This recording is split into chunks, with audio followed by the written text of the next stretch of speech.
대서양 자오선 역전순환은 전 세계 해양 해류가 흐르게 하는 힘입니다. 따뜻한 난류가 흐르면서 북대서양 주변의 대규모 날씨와 기후를 결정하는데요. 대서양 자오선 역전순환의 북쪽 가장자리는 따뜻하고 염분이 많은 물을 고위도 북대서양으로 운반하며 이 물은 냉각되고 밀도가 높아지고 가라앉아 이 순환의 깊은 남쪽까지를 형성합니다. 통상 대서양 자오선 역전순환은 열대지방에서 대기와 해양의 고위도까지 전 세계 자오선 열수송의 약 20에서 30%를 차지한다고 하지요. 역전순환은 많은 양의 열을 북쪽으로 운반함으로써 상대적으로 온화한 유럽 기온과 대규모 강수 패턴과 같은 북미와 유럽의 기후를 만들어내고요. 또 대기 중에 이산화탄소를 심해로 운반해 주어 기후 변화를 막는 역할도 합니다. 그런데 여러 연구에서 대서양 자오선 역전순환이 멈출 가능성이 있다는 주장이 제기되기도 했는데요. 우주올 해양연구소에서는 정말로 이 순환이 멈추어 빙하기가 찾아올 것인가를 연구했지요. 그리고 그 결과를 2025년 1월 15일에 과학저널인 네이처 커뮤니케이션스의 대기 해상 열 흐름에 의해 추론된 대서양 역전은 1960년대 이후 감소한 적이 없음을 나타낸다. 라는 제목의 논문을 게재했습니다. 최근 어떤 유튜브에선 지구온난화로 대서양 자오선 역전순환류가 붕괴하고 있으며 이로 인해 영화 투모로우처럼 급격하게 빙하기가 찾아올 수 있다라는 내용의 쇼폼 영상이 인기를 얻었지요. 이 영상은 150만 회에 가까운 조회수를 기록했는데요. 영상을 본 사람들은 지구온난화로 인해 빙하기가 온다니 두렵다라는 반응을 보였다고 하는데요. 대서양 자오선 역전순환은 대서양 일대를 순환하는 거대한 해류로서 적도 부근의 따뜻한 물을 북극 부근으로 보내고 북극 부근의 고인 물을 남쪽으로 보내면서 지구 차원의 열순환을 담당합니다. 그런데 이 순환이 늦어지다가 멈추게 되면 북반구는 소빙하기가 찾아올 가능성이 크지요. 약 1만 3천년 전에 영거드라이아스라고 불리는 빙하기가 나타나 전 지구가 3천년 이상 혹독한 한파에 시달린 적이 있었습니다. 당시 기후변화로 북아메리카 대륙의 얼음이 녹아 엄청난 양의 민물이 바다에 유입됐고 이로 인한 염분 농도 변화로 해류 움직임이 멈춰 기온이 급락했었지요. 2024년에 자오선 역전순환류가 붕괴하리라 예측한 연구가 나왔는데요.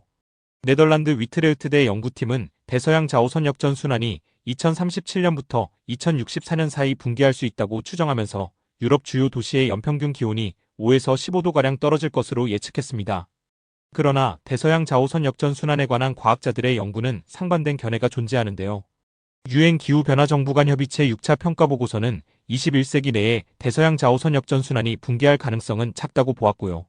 안순일 연세대 대기과학과 교수도 대서양 자오선 역전순환의 붕괴가 영거 드라이아스 때처럼 북반구를 빙하기처럼 춥게 만들 수 있는지 불확실하다. 당시와 달리 현재는 대기 중 이산화탄소 농도가 높고 북극 해빙의 양도 많지 않기 때문이다. 라고 주장하기도 합니다. 우주올 해양연구소의 연구팀은 대서양 자오선 역전순환을 재구성하기 위해 바다에서 대기로 열을 교환하는 공기, 바다 열 플럭스를 조사했는데요. 역전순환이 더 강해지면 그림처럼 더 많은 열이 북대서양 상공의 바다에서 대기로 방출됩니다. 과연 대서양 자오선 역전순환이 어떻게 변하는지에 대한 불확실성을 해결하기 위해 테르아르 박사가 주도하는 연구팀은 세계기후연구 프로그램에서 제작한 기후-지구 모델인 CMIP의 새로운 데이터에 의존했는데요.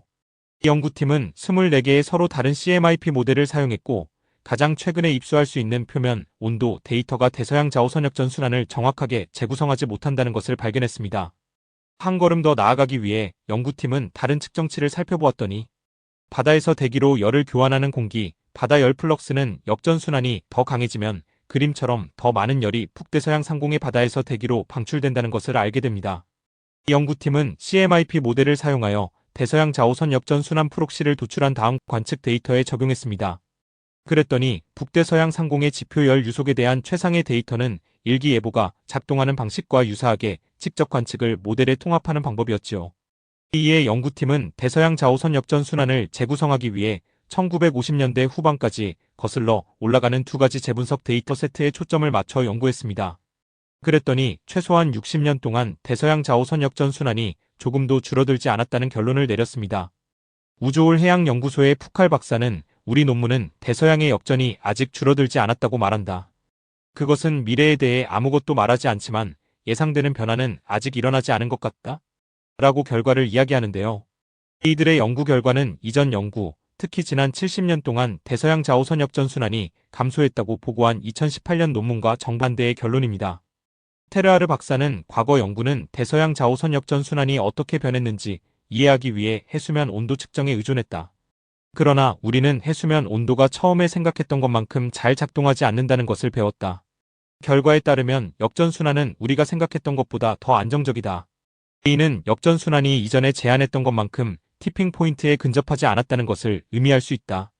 라고 주장합니다. 그러니까 연구팀은 대서양 자오선 역전순환 붕괴가 전혀 일어나지 않는다고 주장하는 것은 아닙니다. 연구팀의 푸칼 박사는 1963년부터 2017년까지 데카달 평균 AMOC는 약화하지 않았다. 현재로서는 대서양 전복이 앞으로 느려질 것이라는데 거의 만장일치가 있지만 대서양이 붕괴할지는 여전히 논쟁의 여지가 있다. 다만 우리의 연구는 이 잠재적인 티핑 포인트에 도달하기 전에 행동할 시간이 아직 있음을 시사한다. 라고 말합니다.